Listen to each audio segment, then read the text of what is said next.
Space Arena.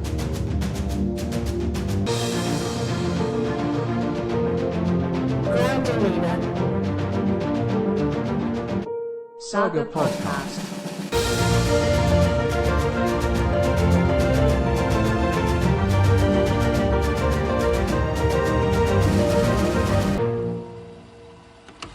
And welcome back to the Space Arena Ground Arena Saga podcast, where we cover Star Wars Unlimited from the ground up into space. I'm Mr. Ben. Today I'm joined by BananaCrapshoot. How you doing, man? I'm good. How are you? We're fine. We're But everything's perfectly all right now. We're fine. We're all fine here now. Thank you. How are you? Man, it has been busy weeks. We got a lot to talk about here, and it's been busy like in the real life non-hobby space as well. So I'm a frazzled space traveler tonight, I'll tell you what. you came here tonight in a smuggling compartment, I'm guessing. Kind of felt like it. I showed up just on time for a youth orchestra event, which meant there was no parking whatsoever, and I had to kind of smuggle my car, maybe in not the most legal parking places, for a couple hours. No, you made it all right. What games have you been playing since we recorded last? What card games have you been getting into?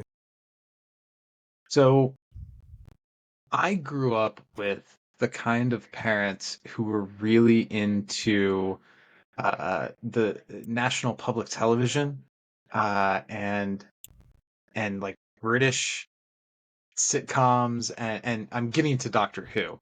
I know where this is going. And specifically the Doctor Who stuff that I grew up on was like the 60s, 70s. Tom Baker, the early 80s Doctor, was like my Doctor. And for anybody who doesn't pay attention to Magic the Gathering, Universes Beyond has now brought Doctor Who into the Magic the Gathering universe. So for the first time in, 20 years probably, I actually bought Magic cards. I got the Commander deck that has all of my Doctors, the first 8 Doctors in it. And then that triggered me, as I was looking at the cards, going on a deep dive about Doctor Who again. Like, oh, I remember this thing from when I was 8. Man, why was that scary when I was a child? This kind of stuff. So Yeah. I've had a lot of fun sort of rediscovering Magic through Commander. Because when I played Magic, Commander wasn't a thing yet. So I've played no Commander at all. And it's a pretty cool way to play the game. I'm not going to become a Magic player again. No. But as far as a casual kind of thing to do with friends, like, I'm quite enjoying this dipping one toe back into some Magic stuff. And I don't think I ever would have done it if not for the fact that I could get Tom Baker on a card, which is pretty cool. Well, what have you been playing, man? For me, card game wise, I've been playing mostly Star Wars Unlimited. I printed some proxies, been making some paper decks, getting ready to hopefully be able to do some demos coming up here soon. So mainly Star Wars Unlimited for me. Yeah. And it sounds like Should that add- not only are you rediscovering, Magic, but you're rediscovering Doctor Who, right? Like, Yeah. That's pretty cool. It is as corny as I remember it, but again, I'm a silly guy, so I'm okay that's with part that. of I don't care that Doctor Who is silly. That's part of the appeal and the charm of the show, though, right? Yeah, I mean, to me, I guess I should also mention I've done a couple of learn how to plays at my local store, just with the Gen Con demo decks that I've printed off, and everybody wants to keep playing. I think I mentioned this on the show before, but it continues to be something that, even with the limited card pool, all people want to do is play more, which is a good sign. I mean, I think if we're gonna get this cool Star Wars Unlimited game in front of us, the idea that once somebody gets to look under the hood, they want to play more is a very encouraging sign. yeah. Well, before we move on and look at cards, I wanted to talk about a couple decks for Star Wars Unlimited with the limited card pool that I've played since we recorded last. They're not necessarily maybe the best decks, but I've had a lot of fun with them. So, the first one, which is probably a pretty good one, and has been my favorite one recently, has been Boba Fett with aggression. The yellow combat tricks with the I guess the consistency that aggression brings in the damage output has been a good pairing. And Boba Fett's ability to cheat cards in that you shouldn't be able to in a turn because of the ability to ready resources has been pretty fun. Like sneaking in a surprise strike at the end of a turn to finish someone off, or and the game has been pretty cool. So Boba Fett with aggression has been a lot of fun.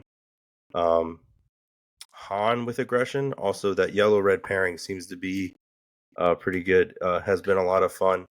There's some wonky stuff you can do in like turns 4 and 5 where you can use like the extra resources to cheat Han out early, and but then you have to like defeat 2 resources, so you can like activate him, get to 6, deploy him, attack, then you get to 7 resources, so you can play like unit Han, or you can play like another big thing, but then you defeat 2 resources at the end of that turn, but it don't really matter because now you have leader Han and a bomb out 2 rounds early.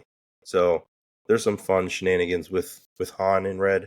And then a third one I'll mention has been Sabine, also with yellow.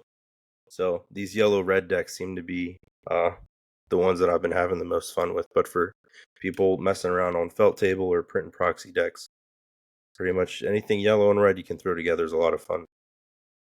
So, yeah. I long ago changed the color of my Discord name in the Star Wars Unlimited server to be Cunning Yellow. Like, I thought Cunning was going to be good. I tend to like aggro, so I'm with you on these red-yellow pairings. I think that's where I'm going to be at too. Let me ask you this: with these, have you come across any specific like holes in? Oh, I'm building this deck, but there's feels like there's something missing here because we still don't have the entire card pool. Do you feel like there's obvious holes that need to be plugged in any of these decks, or do you feel like you're getting a pretty robust, like non-janky feeling play experience even with where we're at? I think even with where we're at, there's a pretty good it's a pretty good experience. Now, I definitely feel like some of the cards are like filler cards, or maybe more meant for draft and sealed. And I think probably we might see something better, more meant for constructed, that could like take that spot. And I think there's definitely, obviously we've seen like roughly half the cards, right? So there's a lot we haven't seen, but even with the cards we do have, I think it presents a good play experience. And I think that's pretty impressive for the design team to be able to pull that off, where we've seen roughly 50% of the cards, and I can only think of 2 or 3 that I'm like never considering for a deck when I'm like going through and building it, So I think there are some holes, definitely, if you're looking for I don't know, like some mechanics they've introduced, like Fighters for Freedom, the ability to like ping damage for playing like red cards. Like, I think they got to be careful with that one, because that could get ridiculous if there's too many like cards with that same kind of effect that you can put in one deck together, because that seems like that could potentially get to like obviously wouldn't be healthy, but for the most part I think it's a pretty robust experience for the limited card pool we have. Yeah, I really can't wait to start actually cracking. But like, I'm seeing the Lorcana restocks in the groups now, and I'm like, man, I'd be jealous if those were Star Wars Unlimited cards. Like, Yeah. I want to crack some packs and play, man.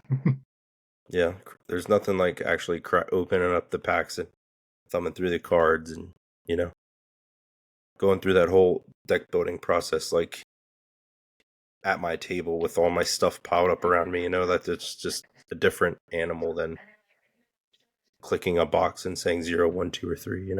Do you think that so there's a thing that happens a lot of times with new card games, new expansions, and existing card games, is that in unknown metas, people tend to gravitate towards turn right aggression. Like, it's a little bit more linear. Like, control decks, while I don't necessarily think a particular archetype is more skill testing than the other, it is a little bit more linear to build an aggro deck. Do you think some of the success you're having with these red-yellow pairings is specific to this being sort of an unknown meta? Or do you think that these are going to be strong leader and faction combinations even going forward as we get more cards? I think you're definitely correct in your assessment there that some of that probably is it's very linear and turn right and do damage right. That's very much the red. I'm gonna exhaust my do attack your do to your base. It's pretty straightforward, just dealing damage. And yellow kind of helps that with their tricks, right? They're able to like playing boss to ambush something, and now like with Greedo you can attack, you can kind of swing into something, and then maybe if you get lucky and discard, a non-unit card, then you're dealing 2 damage. So I think the combat tricks pair well with that I think can last even in a constructed meta. But I do think part of the fun and success I'm having is due to aggro early in metas. And I don't think that'll ever really change, because you need time for those middle and control decks to kind of find their way and figure out the cards that they can play early enough to kind of stall against aggro and then turn the switch to close it out, and then the same thing against control. You got to find the right combo of cards. I don't know if deck building necessarily is harder, but I think it takes more time to crack the code if you're playing like a mid-range or control deck versus let me throw in 30 dudes that all deal damage every time I play them, and let's see what happens. Yeah. Well, and just if your game plan is to go 5 turns, you have a lot fewer decision points than if your game plan is to go 15 turns. So it does make the deck building a little more linear. I'm hesitant to say easier because aggro decks can be very skill testing too. A lot hinges on those early turn decisions, and if you miss one up, you can get punished to the point of having no way to get out of get a win in that matchup. Yeah. I guess you mentioned Greedo. We ready to move on to some new cards, or did you have any other thoughts on your bunch of decks here? Nope, I'm good. Let's move on, man. All right. Okay. So we are going to start with the 7th Fleet Defender. This is a 3-cost space unit. It's cunning and villainy affiliated. It's a 3/2, and it comes into play with a shield on it. How do you feel about this version of the TIE Fighter? I really like this one. I like the shielded keyword. That gives it a lot more staying power than something without shielded, right? You can comfortably swing into something and then still next turn swing into base, or like this, you feel pretty confident you're going to get 6 worth of damage out of this card when you play it most of the time. So I like this card. I think it's solid, and I think it I think it's good. Yeah. I given the role that I think it wants to fill, I totally would have been down with it being a 4/1 instead. Like the defense value, having any of the card value tied up in giving me more defense than I need. What I care about is the shield and being able to swing twice with this thing when I probably shouldn't deserve it. So a little more slant towards the attack stat side I think would have been cool, but it's fine the way it is. That's a very minor gripe. Yeah, I think I completely lost what I was going to say there. Never mind. Go on. Okay. Well, I guess we'll move on to the ISB agent. This is a 1-cost, 1/3 cunning and villainy affiliated ground unit. When played, you may reveal an event from your hand. If you do, deal 1 damage to a unit. I really like. So I don't like giving my opponent information about what's in my hand generally, but I do like the idea that this is not a random card. This is you get to pick the card that you want to flash, and it's almost like a threat. Oh yeah. You're playing an body. You could kind of think of him as like a 2/3 maybe, because you're going to get that ping of damage. But the thing that most appeals to me about this guy is that I get to like threaten you with what's in my hand if I choose. And I think that head game is maybe the coolest element about this otherwise kind of middle of the road one drop. How do you feel about this guy and his mustache specifically? The mustache is pretty great. I'd give it a 7 out of 10 overall. I agree with what you said. I like the threat and like let me show you this force choke I have. So if you play anything, right, with 5 or less health, it's about to get destroyed, right? So like, are you sure you really want to do that? Like, I love that head game, and the idea of that is the effect on a ISB agent, right? The intelligence officer, like military spy type dudes, like that's pretty cool. Yeah. For a 1-drop, I think it's pretty cool. I like it a lot. Yeah. Thumbs up for me on both these. Both these cards were shown off by Artificery. Right. Moving on to the Syndicate Lackeys. These are a 5-cost, cunning affiliated ground unit with a 5/4 stat block and the ambush keyword, which allows it to ready and attack an enemy unit the turn it is played. This is just could not be more middle of the road in my opinion. Sure, if you want ambush, it's fine. The stats are fine, but I am not excited about any part of this card. Curve filler on the stream, they even said this card was made for limited formats. So they said that on stream. Yeah. In limited format, totally fine, totally Yeah. acceptable. I don't think this is going to make the cut in a constructed deck. No, I agree 100%. And I I guess maybe in a world if there's a card that has synergy specifically off ambush units, so you're getting more out of it than just what this is. But as it is by itself, no, this is curve filler for limited. Sorry, I cut you off there though. That's all right. I'm just gonna say I don't know how to feel about this artwork. These people, these aliens, this whatever this species is, makes me very uncomfortable. Yeah, I don't like it. It looks like their heads look like a lung that's been removed, like from a body. Like, and going back to the ISB agent real quick, just a thought: if there is a card or an event that allows you to trigger the when played abilities of cards you have, like in an arena, Ooh, yeah, that would could be be very good. cool, right? Like, just a random thought I had. Or a card that if you had it in play has a blanket effect that says all your when played effects trigger twice. Yeah, I something like think that. You could definitely Brand see that. Bronzebeard did that in Hearthstone, maybe. But yeah, that would be cool. Okay, Greedo. This is a 1-cost 3/1. When defeated, you may discard a card from your deck. If it's not a unit, deal 2 damage to a ground unit. How do you feel about this? For a 1-cost card that can deal 3 damage, I like it. I like what I don't like is you don't necessarily know what's on top of your deck.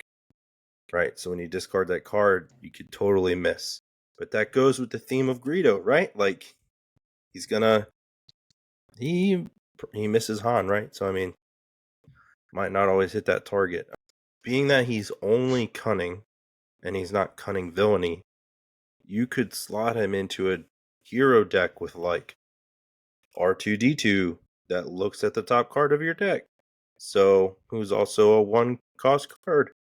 So you could R2D2 Greedo and you can there's ways, we've already seen ways, at least on the hero side, where you can know what's on top of your deck to get more consistency out of Greedo.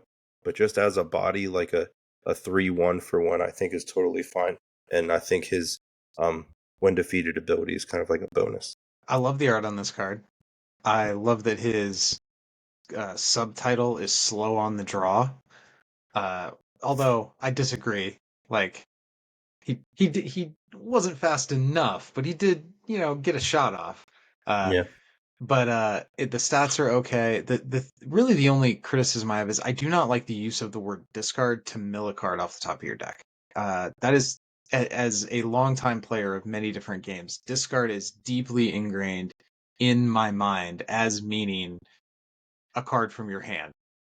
So I'm not crazy about that labeling of how this mechanic works. Other than that, what you said about like R2 and being able to set up the top of your deck, that's added value. Overall, I think this guy'd be fine in a sealed environment. I definitely think there's going to be constructed decks that can make use of them. Yeah, I think this is a valuable one drop. I think not every deck wants to run one drops. Because like one drops in this game overall have less value than in other games, considering you start the game with 2 resources. Mm-hmm. But for decks that are looking at 1 cost units, if you're running yellow, I think you definitely consider Greedo. I mean, 3 attack for 1 is right. It's the same stats as a Stormtrooper, the red Stormtrooper. But yeah, And you could think of him as a 5/1 if his thing goes off.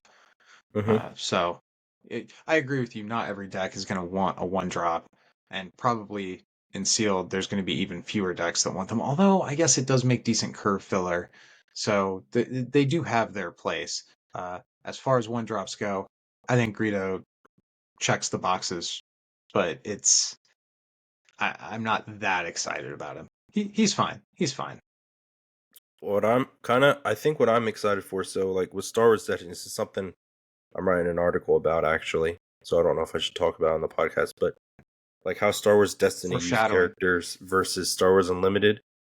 So in Star Wars Destiny, right, you play it as 2 characters, and generally the other cards in your deck weren't characters. Like occasionally you would have like if you were playing an Afro deck, you included like 000 and BT1. Right? So you sometimes had other characters. But if I played Boba Fett deck, I couldn't play that bounty hunter deck. You know what I mean? I couldn't fill a deck with bounty hunters. Right now, you have a world where you could play an IG-88 leader, and you could fill your deck with Boba Fett's, Greedos, and Bosks, right? And you could never do that in Star Wars Destiny. So I think Star Wars Unlimited already has, in just an initial game design, a huge leg up on Star Wars Unlimited for a few reasons. One, it doesn't have the dice gimmick, right? Which was cool, but is very novel and a turnoff to a lot of people. And you could never say, I want to build that bounty hunter deck and actually fill it with bounty hunters. You would have at most 2 bounty hunters and then a bunch of other cards, right? So I like that you can I can build that Imperial Trooper deck, right? And actually have it full of Stormtroopers. So, I don't know. Would it be fair to contrast them as Destiny?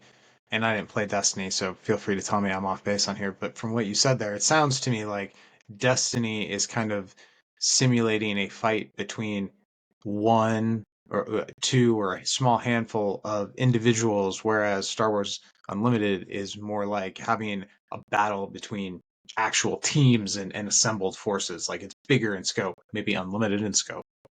Yeah, touche. I would definitely say that Star Wars Destiny, if you wanted to equate it to like miniatures, wargaming would be more of like a skirmish versus like army battle, right? Sure.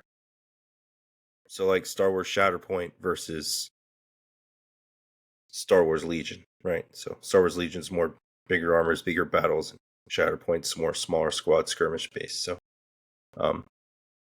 yeah, that's totally fair. But while Star Wars Destiny did a lot of cool things and had some good theme, like it was missing some things, and being able to build that deck full of these things, you could never really do Till now. till now. All right. So let's take a look at the 4-cost cunning event. This is double cunning, so we've seen a few of these in other factions already. What do we get with cunning? Choose 2 in any order. Return a non-leader unit with cost 4 or less power. I'm sorry, I made up a word there. Return a non-leader unit with 4 or less power to its owner's hand. Give a unit +4 attack for the phase, exhaust up to 2 units, or an opponent discards a random card from their hand. How do you feel about Cunning's faction card? I feel like it's the best of the 4 we've seen, and I think it's ridiculously good. These effects are ridiculous. Return a non-leader unit. It's waylay on a stick, and it has flexibility where you can bounce your own unit, so you can kind of protect your own unit if you got a dude that is about to die that you don't want to.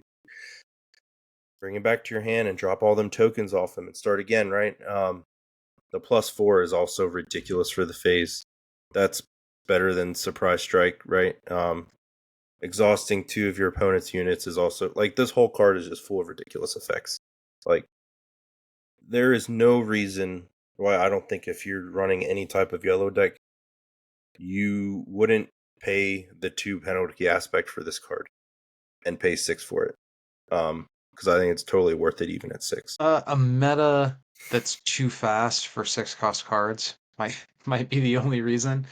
These are all ridiculously good things, and they're good things in different ways, which I agree with you that I think this is the best of the faction legendaries that we've seen, and a big part of that is the flexibility on this card. It lets you, if your opponent's board is going wide, you can exhaust 2 of their units. If their opponent's board is getting centralized into 1 unit, you can bounce something back to hand. You can make one of your units massive. You can attack their hand. Random as a word being attached to discard is potentially brutal all by itself. It's really surprising how powerful all of these options are compared to some of the other like faction legendary cards that we've seen where yeah they were good, but were they this good? No. I think this is way better than all the other ones. I completely agree with you there.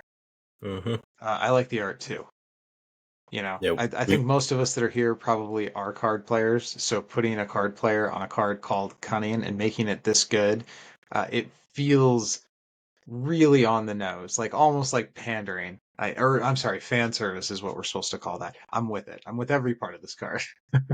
yeah. And we've seen this art before, but now we have the card to attach to it. So, All right, we'll move on to Spark of Rebellion. This is a 2-cost cunning heroism affiliated event. I don't always mention the subtitles on these cards, but this one being Spectre, I think is important to flag. It allows you to look at the opponent's hand and discard a card from it. What are your thoughts on Spark of Rebellion, the namesake card for this expansion? I think this card's really, really good. And you can play with Hera and not pay the penalty aspect because it's a Spectre traded card. So, that makes Hera better, and it's a good card by itself. So, 2 things. The hand knowledge of your opponent. On top of it, you can take their best thing away from them. So, that's incredibly valuable, both parts of it. I think it's really good. I definitely want to get into this a little bit more in depth after we get through these card reveals. But I mentioned with the previous card that the word random being attached to the word discard is a powerful and potentially frustrating thing to do to your opponent. The only thing worse than random discard is targeted discard when your opponent is the person who gets to pick the target. So getting to see their full hand, getting to pick their best thing. How does this only cost 2? With the Spectre tag on it, we know there's going to be synergy between other cards. To what extent is there going to be ways to take advantage of that? It's really, given that this card is named after the expansion in which it comes, I think they knew they were trying to push this card and they succeeded. This card is pushed. Yeah, it's good. So, one thing they did mention on the stream, when they revealed this card, is this card used to be called Sabotage. But when they got the artwork for it, is when they changed the name to Spark of Rebellion because it had canon on the art, and the first episode of Rebels was called Spark of Rebellion. So yeah, it's just a little interesting design tidbit on that one. Yeah, it's definitely pushed. This is a card I think we have to watch potentially in Constructed to see what this card does in the meta. I mean, this card has the potential to single-handedly prevent the existence of any kind of combo decks in the entire format. It's so cheap. And you can go after if there's a combo that needs these two specific cards in order to work, you can target whatever it is. Like you can hit whatever the linchpin or keystone card is in that combo. It's going to make it hard for mid-range decks to be able to have that big bomb at the top of their curve to finish the game out.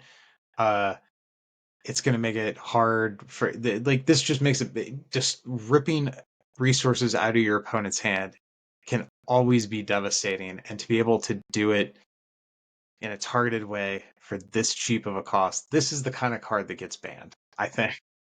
Maybe it's too early. It is definitely too early to be that hyperbolic, but yeah, I agree with you. I think this is a card we're going to have to keep an eye on. It is double factioned, so only heroes are going to be able to use it without paying the penalty. And I think if you pay the penalty with this, it's much less good. Paying 4 for this effect, I think it loses a lot. A big amount of what I like about this is wrapped up in how cheap it is to get access to this effect. Mm-hmm.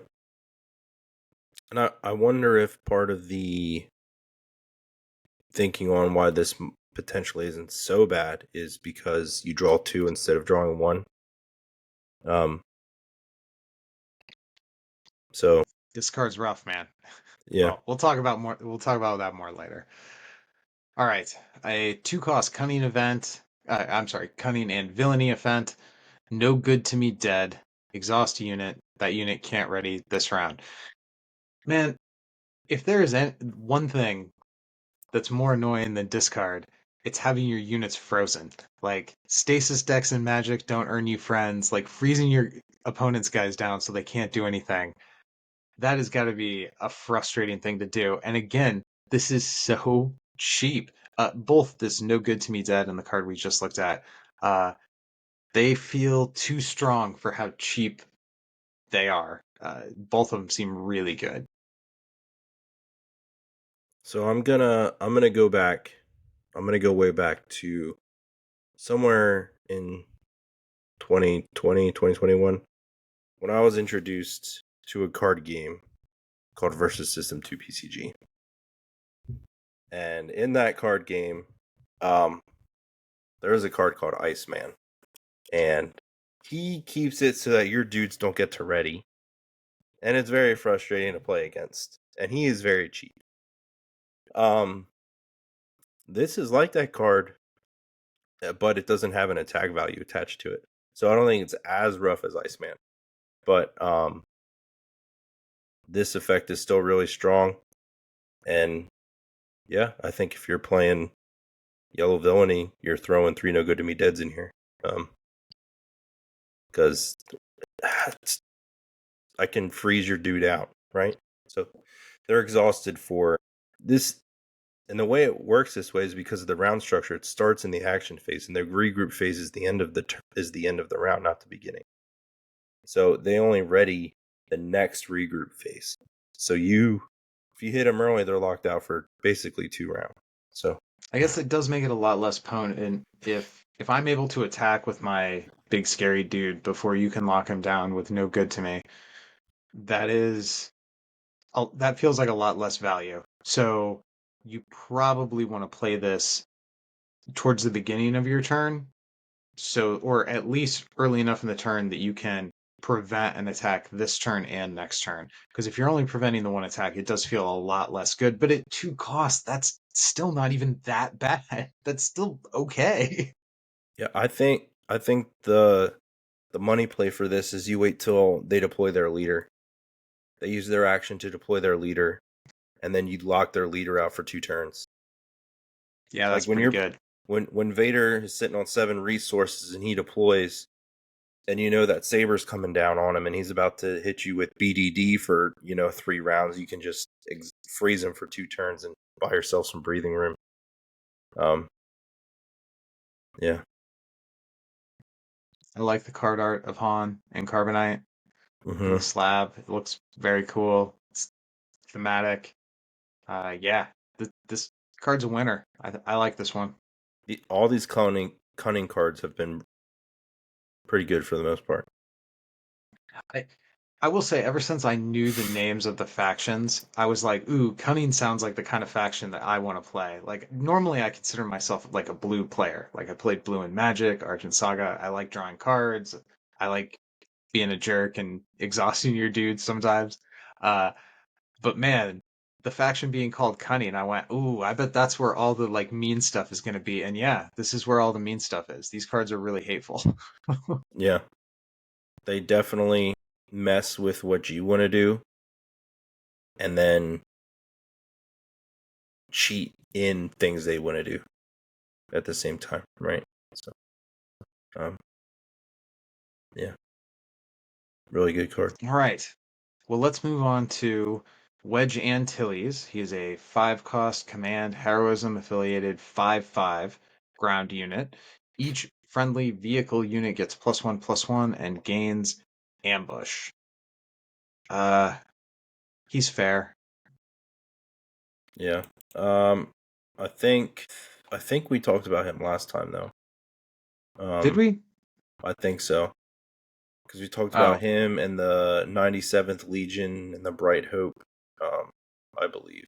well, maybe he's not supposed to be here then. All right. Well, we'll skip him. He's still fair. Yeah. Because we talked Uh, about Count Dooku last time, right? I think so.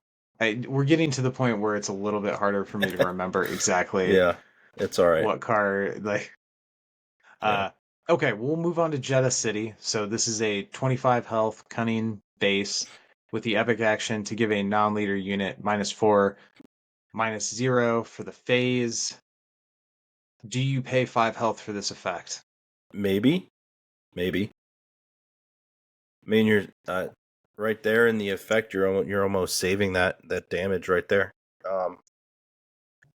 Right, you almost have that health in the effect itself. I think this is probably the best of the rare bases we've seen with the epic action.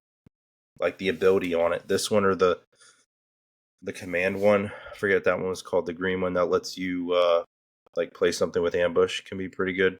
But I think this one's up there. I like going -4 attack power on something is nothing to sneeze at.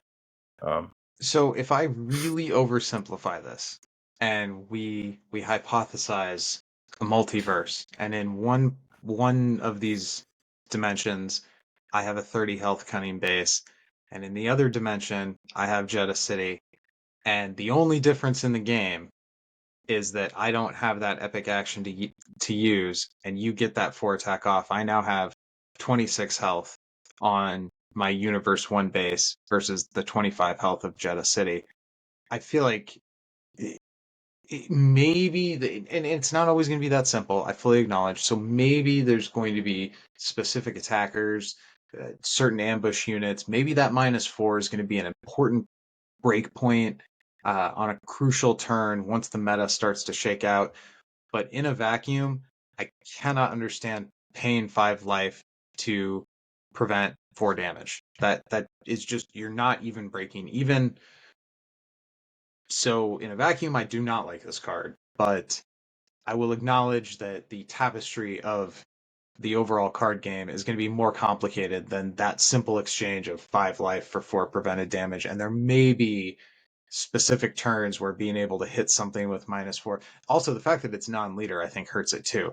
If this could, oh, I popped my leader, oh, I nerfed your leader, that would maybe feel a little bit better. Yeah, I'm not impressed with this, but I will preserve a little bit of room that maybe there's a meta-specific reason why -4 would be an important number, but I have a hard time believing that I'm ever going to run this in a deck.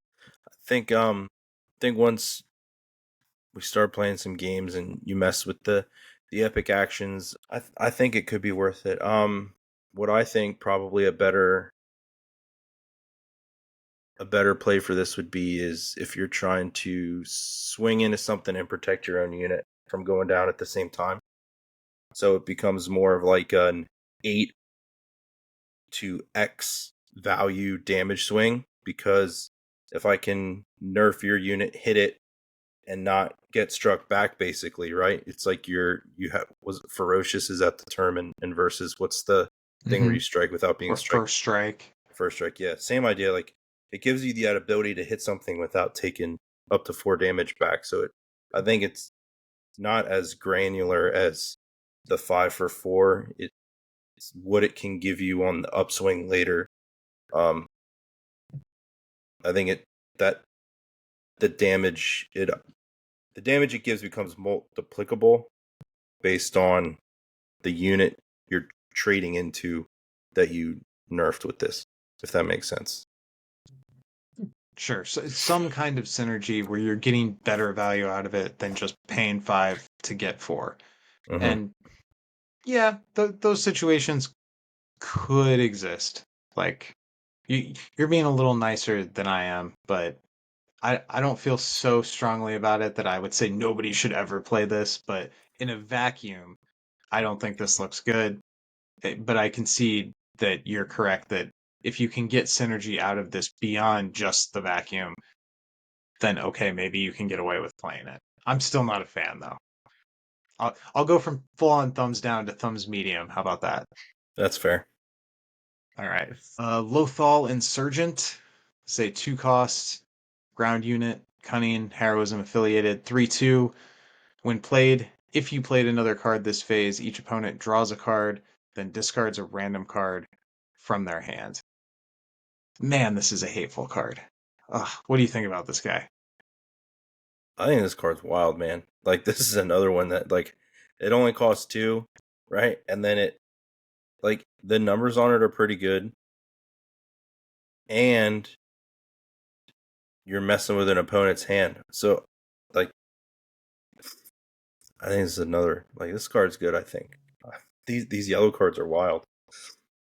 Way back in the day, I used to play black-blue Magic deck that involved a lot of discard stuff. And what would happen, like, I can't remember the names of all these cards, but like I had an enchantment where if you discarded a card, oh, you took 2 damage on top of that and things like this.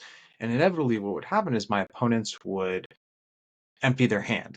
So then all my cards that said discard couldn't do anything because there was nothing for them to discard. This thing, this hateful thing, completely gets around the natural counterplay for how you deal with somebody who's trying to attack your hand. And I'm investing my resource points in eroding your card advantage. So rather than sitting there and letting me do that to you, you flood your hand out to the board. This guy makes you draw a card before the discard happens. Like, how dare you? And he only costs 2? It has a perfectly reasonable stat block? What is going on with this guy? Yeah, this guy's he's very good in a very mean way. He shouldn't be a heroism. He's too hateful. He's too villainous to be to be a hero card. Yeah. These yellow cards are wild. That's all I can say. All this stuff has been like, this is very good and it seems very cheap for what it's doing. For a lot of these cards. So, yeah. I guess to be totally fair, I did blow past the hoop you have to jump through to trigger this guy's effect. You do have to play another card this phase, so you're not going to be able to run this guy out on turn 2 and get the benefit of his effect. But I don't think you really care about that because again, where this guy is going to shine is, hey, I have gotten rid of all the cards out of my hand. Your discard can't hit me. Nah, nah, nah, nah, nah. And then you play some cheap whatever and then play this guy and now I have to draw a card and I'm forced to discard it anyway. So I don't think you care about the little hoop that you have to jump through. The prerequisite of playing another card that does not affect the 2-drop. That's a non-issue for this guy. 100%. It's inconsequential. Yeah. It's just not your round 1 play. That's it. Yeah. But I mean, although I could 3-2 hypothesize a meta. Yeah, where 3/2 is just good enough on turn 1. mm-hmm. Like, so even if you don't get his win played effect and you just run this guy out so that you don't have a naked board on turn 1, that's fine too. Yes, 100%. 3/2 is fine. I agree. Yeah, this is a perplexingly good card. Okay, moving on to a 1-cost cunning affiliated space unit, the Mining Guild TIE Fighter. It's a 1/2. on attack, you can pay to resources, and if you do, draw a card. What do you think of this guy? I hate it and I love it at the same time. So I like how cheap it is. I really dislike the one attack. That drives me crazy. But the on attack effect, I think, is pretty relevant. If you can get this thing to stick to the board, if you play it later in more of like a mid to late game scenario, where you have maybe you're not playing as many cards a turn, to give you some card draw. The access to the card draw is solid, but you have to attack to get it, right? So there's hoops to jump through. So I like the effect. I hate the one attack value. But for a one drop, it's fine, you know? But I was messing with this on Force Table, which Felt Table, the Star Wars. If you click on the Star Wars link, it says Force Table, which is pretty baller. I put this in a Boba Fett deck, and with Boba Fett being able to ready resources, I was able to get the on attack off pretty consistently. The turns after I had Boba Fett deployed to draw extra cards, so it was pretty cool. Early game, it's a weak to potentially bad play. I don't think 1-cost 1/2 is good enough. Full stop. So early in the game, you're probably not going to have the extra 2 resources to pay for the on attack all that often. I mean, not never. So there will be times where you'll get something out of it, but I think this is more going to serve the role of being a card that you play out later into the game in an aggro deck where you're starting to hit that tipping point where the control deck or the mid-range deck might flip the board on you. They might turn the corner and you're starting to get low on resources. And this is a way you refuel your gas tank and finish that push off to end the game before the opponent can withstand your onslaught and kind of plant their feet. So I think it serves a role probably in more aggressive decks as a later game play alongside whatever their curve toppers are. Early game, I don't think I want to play this guy. Sealed, it feels, yeah, I guess you're going to have an inconsistent curve in limited formats. So you might have more loose mana throughout the game to be able to throw at this. I feel like I want to like this card more than I do, and I can't put my finger on why I'm so hesitant. Probably it's the stat block. I mean, It's the one 1/2 attack. is It's the one attack. pretty Yeah. rough. Yeah. But the other thing is, I think that might protect it a little bit.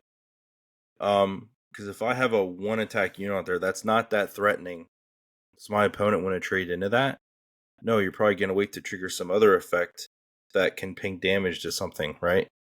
Like, if you play this, this isn't that threatening that my opponent has to say, oh, I need to remove that or I lose the game, right? Like, that, if my opponent plays this, I probably don't deal with it until, like, Vader attacks and pings 2 damage.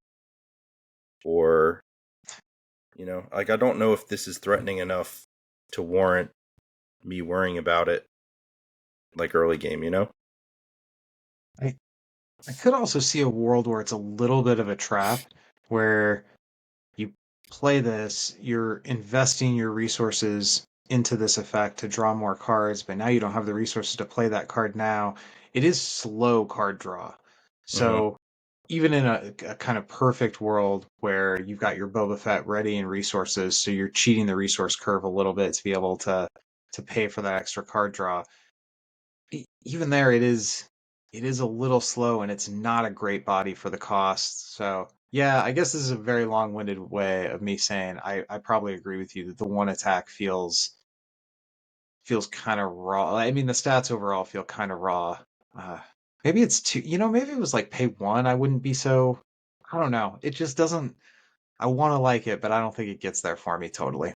Yeah, like, even though I was messing with it on Force Table, like, this, when I'm building a real deck, this is not going in it. Like, this is, I do not see myself putting this in, like, a real deck.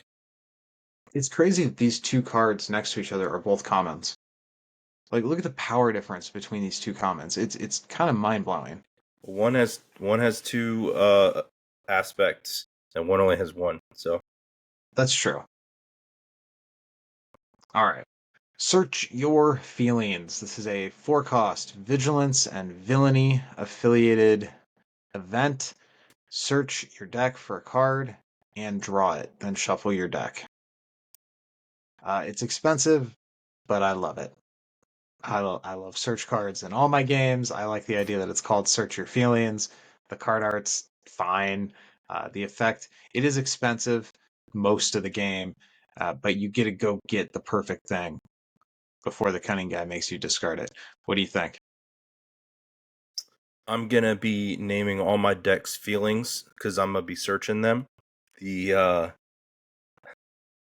so the Tarkin, right? Grand Moff Tarkin, the unit, lets you search the top whatever cards of your deck and find Imperial units and pull them. This thing allows you to search your deck for any cards you want.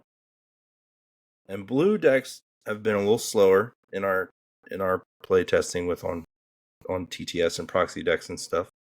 So this I feel like is a great thing for if you're playing that combo deck or you're playing that slower control deck and you're looking for that card you need to start to flip the game around. Like this is 3 extra copies of your deck of whatever cards you need at the moment, right? It's really good. I think it's worth every resource you exhaust to pay for it. If you're with putting this in a deck, slower control-y deck, you probably have the extra resources because you're wanting to go to the late game. Go get that Dooku. Yeah, I do like that card. Although, I think we've talked before about how Vigilance is the faction that I'm least excited about. So we'll see if I actually play this thing or not. I'm also the least excited for Vigilance. The other 3 I'm cool on. Vigilance is moving. I don't trust anyone that's going to main a Vigilance deck. Not in my friend circle. All the Luke Skywalker fans. Yeah. All right. We'll move on to the 3-cost Aggression affiliated Ardent Sympathizer. This is a ground unit. He's a 3/3. And while you have the initiative, he gets +2 attack. So he's a 5/3 as long as you claim. What do you think about this guy? Draft sealed card. If you're fast enough, he's alright. I don't think he makes it into a constructed aggression deck. I think there's better things you can do with your 3 resource units. He feels like a draft sealed card to me, 100%. Yeah. The upside's okay, but you have to be ahead enough that you can afford to claim the initiative. If you can't claim the initiative, he's just bland. 3-cost 3/3. I don't want that in my constructed deck, and I don't want to be pressured into making suboptimal plays to claim initiative just to get 2 attack on this guy. Maybe if there's like a whole sub theme of cards that all benefit from having the initiative, if you get a critical mass of those types of cards together in a deck, and always making sure you're claiming it. But then again, if I'm playing against you and I know all your cards have claim the initiative synergy, I'm going to be such a jerk about making sure you never have the initiative. Yeah, draft sealed. I agree. Okay. 10 cost. Command Villainy affiliated space unit. 10/10 Devastator. This has Sentinel, Overwhelm, and when played, you may deal damage to a unit equal to the number of resources you control. This thing costs 10, so presumably you'll have in the neighborhood of 10 resources when you play this thing. So it's a 10/10 that deals 10 damage. Sentinel, Overwhelm. What do you think of the inescapable Devastator? I think it's really good if you can play it. I mean, all the keywords on this thing are very good. The when played effect is bonkers. The stat line is totally fine. The artwork is great, but it costs 10 resources. I don't know if I've gotten to a game that's actually gotten to a round 9. I think you have to cheat this in. So you're doing that with DJ Kyber Crystal, you're doing that with Resupply, you're doing that with the command card that you can play it as a resource. There's What's the one with the there's another card that lets you cheat stuff out that we weren't really high on at the time because of not having cards worth it at the time. Stalling here while I look for Galactic Ambition. It's a 7-cost villainy card that says play a non-heroism unit from your hand for free and deal damage to your base equal to its cost. So you could get this out on 7, but you're going to take 10 to do it. And then you're only getting the 7. But, I mean, you get the Overwhelm and the Sentinel out of it. So, I mean, I think this is something you're definitely... I mean, this is a problem if this thing hits the board. Like, this thing's a problem if it hits the board. Yeah. I have a lot of thoughts. This thing, first of all, you don't play this on turn 10. Because if you're waiting until you have 10 resources naturally, you lose the game. The game's over before you get to 10 resources. So this is in the command faction where, as you listed, there's a bunch of ramp effects. So you're never going to play this on turn 10. I think you want to play this on like turn 6, turn 7, somewhere in that range. And if you can get it down in that like early late game window, this is a game-winning blowout card. Now, a lot of things have to go right for that to happen. You have to line up your ramp effects or use that Galactic Ambition card, which I don't think I like. Paying 10 health for this thing. Like that's a third of your life or more if you're playing Jeddah City. So what this does though is it absolutely shuts down the space lane. It's just like, nah, you're not getting any damage through here, and I'm getting all my damage through here, and I'm going to delete whatever your best thing is when I come down. This does a lot. Like as far as curve toppers go, I think they were able to pack this much efficacy and immediate board impact into one card because they put such a high cost on it. And because of the faction that it is, you're not going to be waiting till turn 10. And I realize we start with 2 resources. So you're not going to be waiting till turn 9 to play this, or it's going to be too late, I suspect.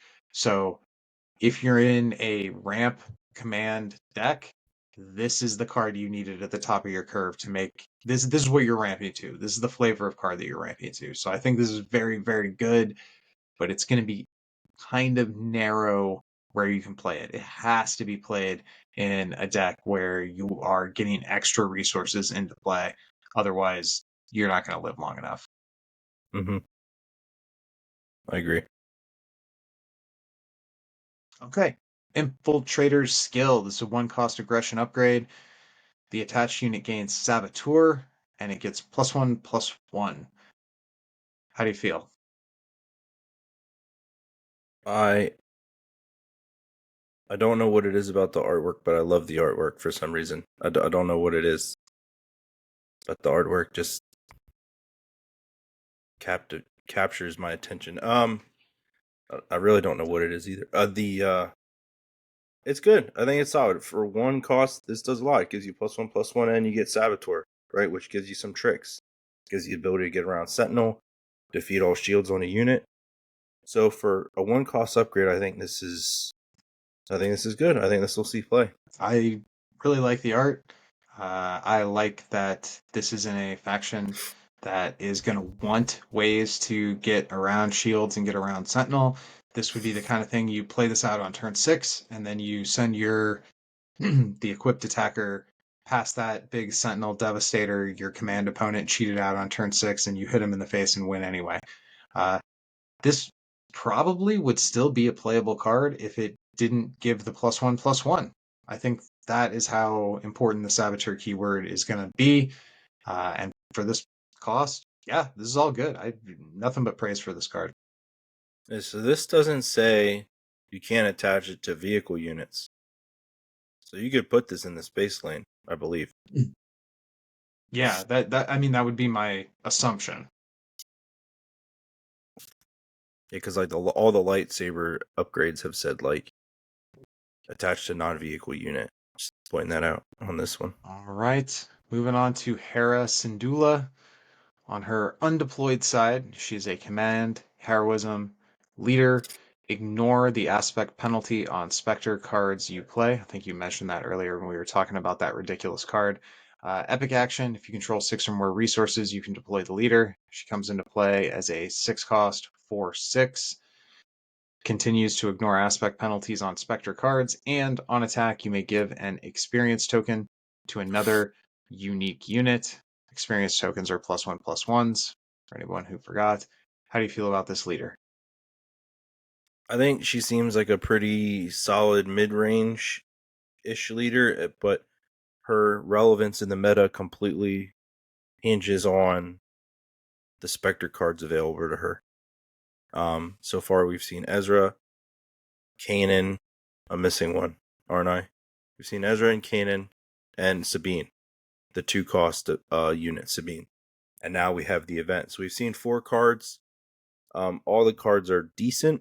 I think we need to see like Chopper and Zeb, and if there's other events, and like the Phantom assessment on Hera. But I think she looks like she can be a really solid like mid-range leader if the Spectre unit card synergy is there. I think generally there are different types of card players, and the types of players who want to make the cool theme deck where you have all of the Spectre crew together in one deck.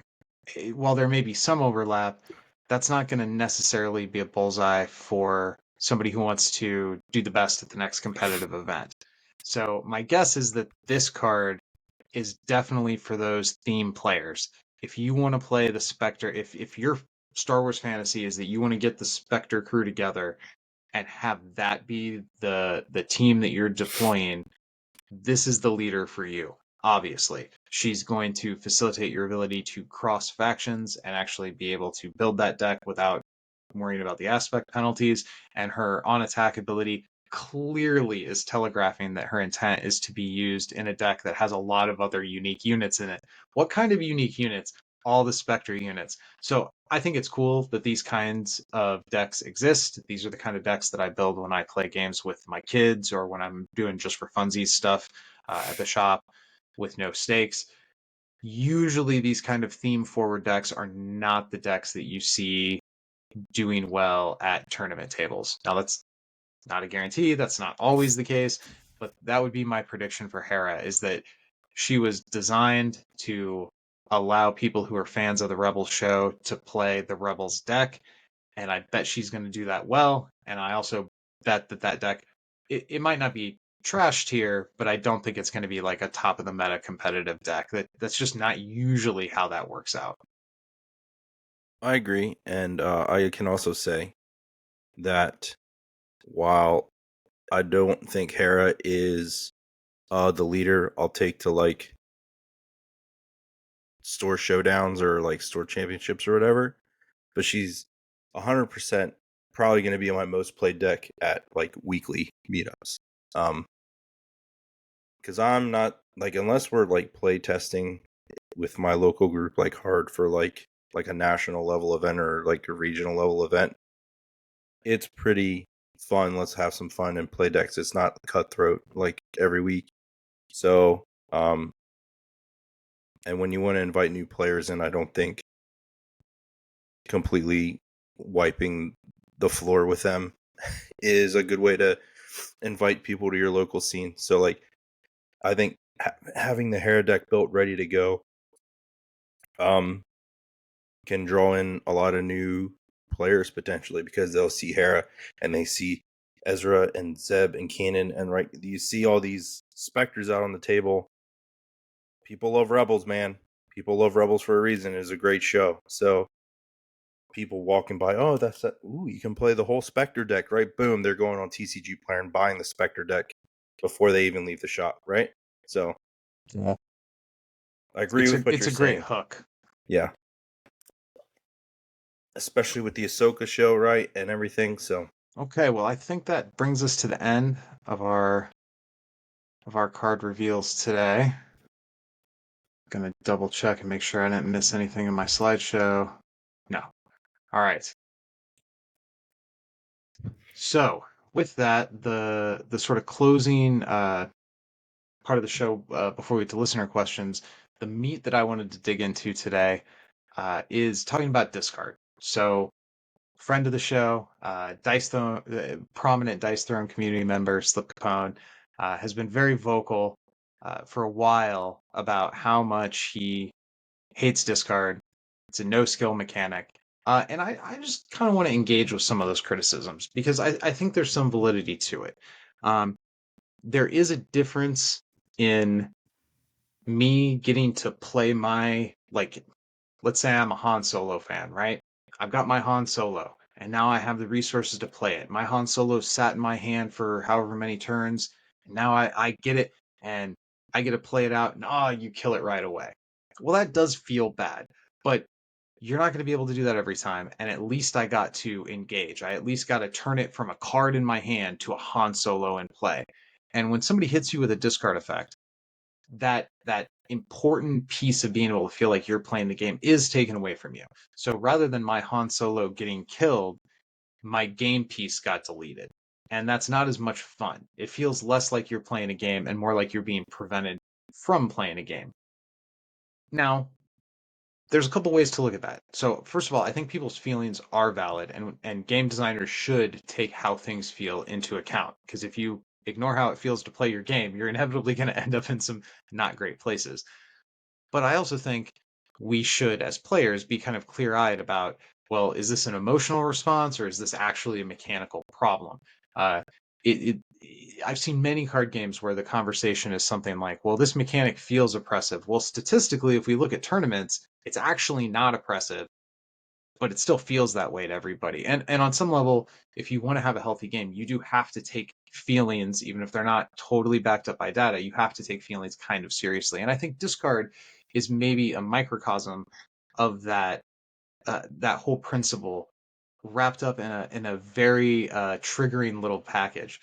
Because again, the feeling you get when somebody hits you with discard is I'm not even able to play the game. Now, a lot of discard effects, you look at your hand and you choose the thing you can most get rid of, the thing you can most sacrifice, and you feel like you have a little bit of agency there. Now, I mentioned earlier, random discard feels a lot worse. And of course, we both went on about how me, as the person triggering the discard, being able to pick the best thing for me and the worst thing for you feels even worse than that. Um, so I do think there is some validity in these criticisms. Now, I have a little bit more to list soliloquy about discard here. But before I continue on, how do you feel about discard? Do you sympathize with the people who feel like it can prevent them from playing? Where do you land on this? I think a lot of it depends on the game itself. I don't think it is a blanket across all card games. I think in Star Wars Unlimited, since I'll just focus on Star Wars Unlimited, not other card games, our win condition is defeating the base. And we don't have a straight up loss mill condition. There's like the Hearthstone, like fatigue or whatever that system was called type deal where you take damage when you're supposed to draw cards. So you don't auto lose when you deck out. So for Star Wars Unlimited, I'm fine with discard effects. I'd much rather you take something out of my hand than take 5 damage on my base, if that makes sense. For me, losing a card while it hurts, it doesn't prevent me from playing the game. It just changes how I have to play it against you. And if you're worried about taking cards from my hand and that's what you're using your resources on, then you're not advancing the primary win condition of defeating my base. I do think you need to be careful with discard though, because you do not want mill decks to be the best deck in format. I think it's healthy for card games to have that as a mechanic and a lever to pull, because I think there are some. If every game is let me play my dudes and turn them right, that is a very boring game. So card games as levers and mechanics and pieces try to make different puzzles for players to fit the pieces together for. And I think the discard effects are an important piece of a puzzle that you can add to a card game, but I think you need to be careful with how strong and how prevalent they are so that it does not become a negative player experience. but I do think just saying all discard is bad is probably more of an emotional response to not liking that effect, like in general. Like, I'm not the biggest fan of discard effects, but I'm not gonna. I don't view it as, I guess, as terrible as some people might. I don't know. I think it's just a part of. I guess it's just, I feel discard effects are part of card games, right? So, I know that going in, and it's a part of the puzzle and a part of the equation you have to math out while you're playing the game. It doesn't stop me from playing the game. It just changes how I have to play it against you, I guess is how I'd say it. So I think it's fair to acknowledge that discard hits different kinds of players differently. If you are an aggressive player, most of your units are going to be hitting the board as soon as you draw them anyway. So discard, it may even hit a point in the game where you don't have anything in your hand to disco, so it doesn't affect you at all. If you're a mid-range player, it's probably a little less scary towards the beginning of the game, but you probably have fewer late game threats to throw out. So you kind of weather that storm through the middle, but if it's a sustained barrage of discard the whole game, you may end up with a point where you don't have a top end anymore. Now, where it's really devastating is combo players. And I think one of the best reasons to have discard in a game is because it is the natural predator of the combo. Now, I'm not saying that I don't think combo like win the game. If I get these 5 cards together, like big synergy combos, whether they're an actual card that has a printed alt win or they're just a inescapable lock once you have that synergy set up, kind of lumping all of that, like once I have my engine build, I win. That's kind of what I mean by combo deck. That's a little loose, but forgive me. If that's your favorite way to play, you probably hate discard with the passion of 1,000 suns. Because if what you're trying to do is get to turn 8 to when you can deploy all the pieces of your combo, and all I need to do is spend 2 and look at your hand and pick off the one keystone part of your combo, you are rightfully allowed to hate that mechanic. But the rest of us are rightfully allowed to hate that if you get to turn 8, you just win. So as is the case with most things in card games, I think it comes down to balance. I do not think saying that the existence of discard is a no skill mechanic is fair. I don't think that's true. I don't think aggressive decks are no skill. I don't think combo decks are automatically high skill. Every different type of archetype of deck is going to ask some questions of you as a player and how to pilot it. Some of those decks are going to be more complicated than others, but all of them are going to require a specific set of skills to pilot that deck. The counters to what you're doing, similarly, all of this is asking questions of us as players, and then we in turn ask questions of our opponents in the form of threats. And I think discard is a healthy thing to have in moderation, in small parts, because unlike combat buffs or card board removal, it does feel worse. And because it feels worse, I think game designers have to be a lot more careful with it. Because if you get too much discard into a format, and if discard or mill, it's ugly cousin destroying cards off the deck rather than out of the hand. I actually think mill is less pernicious because when it comes to your hand, you feel like something's being taken away from you. And when something's just being taken off the top of the deck, it's like, well, that could have been any card. At least for me personally, I think it feels worse to have to discard. And I will acknowledge that I do think this last little set of cunning cards that we've seen look very dangerous to me. That said, we haven't seen all the cards in this set, so I am not to the point where I think discard is going to be in an unhealthy place in the game. I think if there's a faction where these effects should exist, it should be the cunning faction. I don't think it should be all over the game. But in my opinion, the existence of some discard mechanics is not a reason to not play a game. It's just one. It'd be like being upset that what my opponent can exhaust my unit, what my opponent can KO my unit. When I think about it, divorced from my feelings, that's exactly what it is. It's just another way for an opponent to disrupt what you're doing. But again, I fully acknowledge that it does feel different to have things taken literally out of your hand. And that's why I think discard elicits such a visceral and strong response from people, because it feels bad when it happens in a way that killing a unit off the board doesn't. But just because something feels bad doesn't necessarily mean it shouldn't exist at all. And if it doesn't exist, then that would limit the designers in the ability to print like combo style synergy cards because there would be no predator for those types of decks. So I think it has to exist, or combo decks can't exist, because otherwise they'll run rampant. Right. I agree with that. And another thing I think you need to keep in mind is so far all of these discard effects that we've seen have been one card. Nothing has taken multiple cards from your hand. They've all been discard a random card, your opponent looks at your hand, they take a card. Like in Star Wars Destiny, there was a card that's printed in the first set and it was reprinted after rotation called Probe.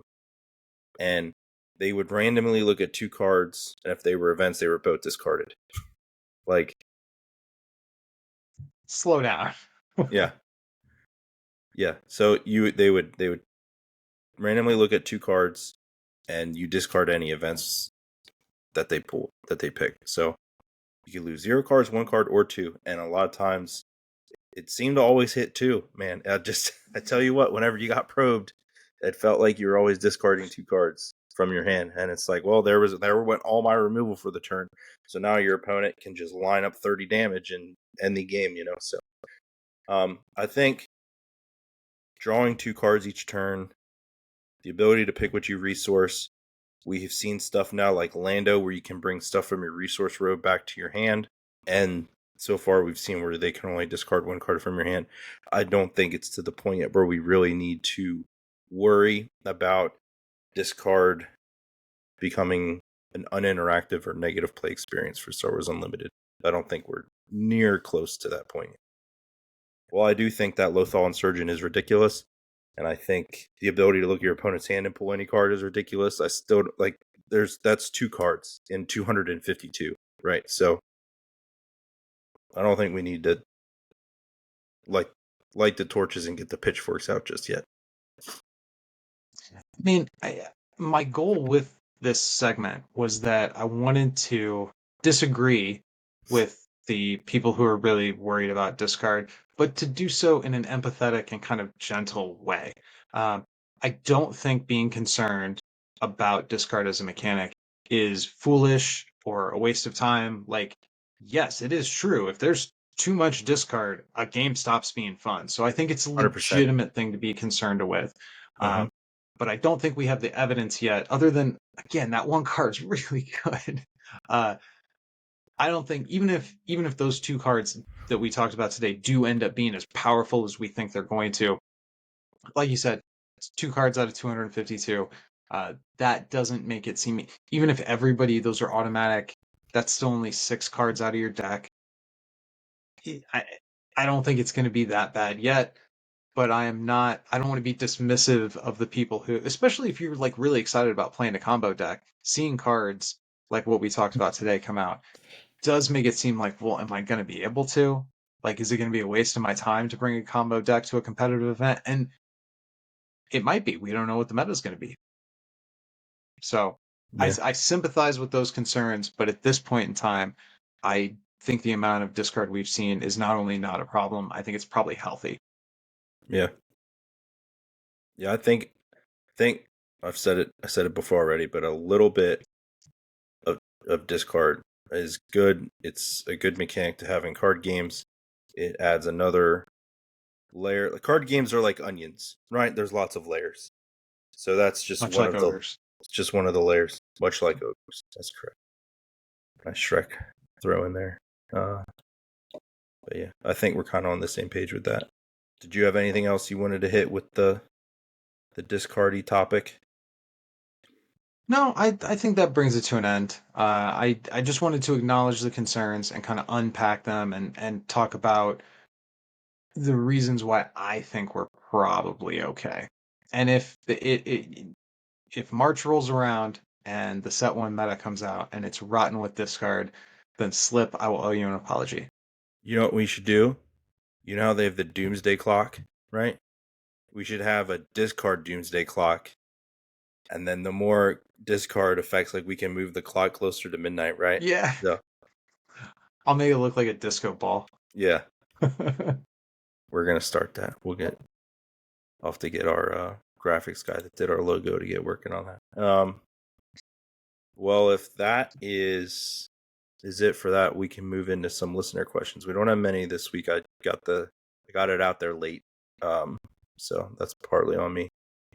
But just a nerdy dad. Shout out, PA guy. Why is the sky blue? The correct answer is because God loves the infantry. They taught me that in basic training. So that's why the sky's blue, is because God loves the infantry. And why is No Good to Me Dead so good? So, Well, the first one of those questions, I'm not even sure I can engage with, having zero experience in the infantry. No Good to Me Dead, I think we went on at great length about why it's so good. But yep. to TLDR, what we said before, denying your opponent use of their best toy for 2 turns for the cost of 2 is disgusting. Yeah, it's very good. I agree with what you just said. On Facebook, Jacob Brown wants to know, what's your hot take leader tier list for the leaders revealed so far? So, well, I think I can probably... So off the top of my head, Han and Sabine are the 2 that I've been the most excited about. I'm not thrilled with Luke. And I feel like I was pretty lukewarm on Tarkin and Krennic. Vader, Leia, and Chewie I put kind of somewhere in the middle of the tier list. So that's, without looking at anything, I know I'm missing a few leaders. Oh, Hera. I'll put Hera at the bottom with Krennic and Okay, Luke.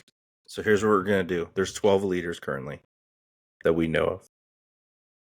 I'm going to tell you a leader. You're going to say tier 1, tier 2, or tier 3. Okay? We'll do this together. We're going to go from oldest, so the first leader revealed, to the most recent. Okay? So start off with Luke Skywalker. 3. I'm going to say tier 2. Darth Vader. 2. I'm going to also say 2. Leia Organa.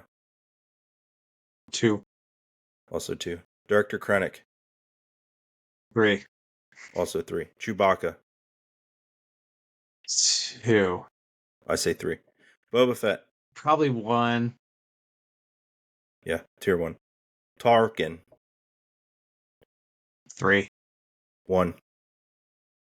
He's that good. Sabine. 1. 1, I agree. Grand Inquisitor. Do you remember what he does? I don't even remember what he does. He deals I'll 1 say damage 3 then. to... Yeah, he deals 1 damage to a unit with 3 or less power and readies it.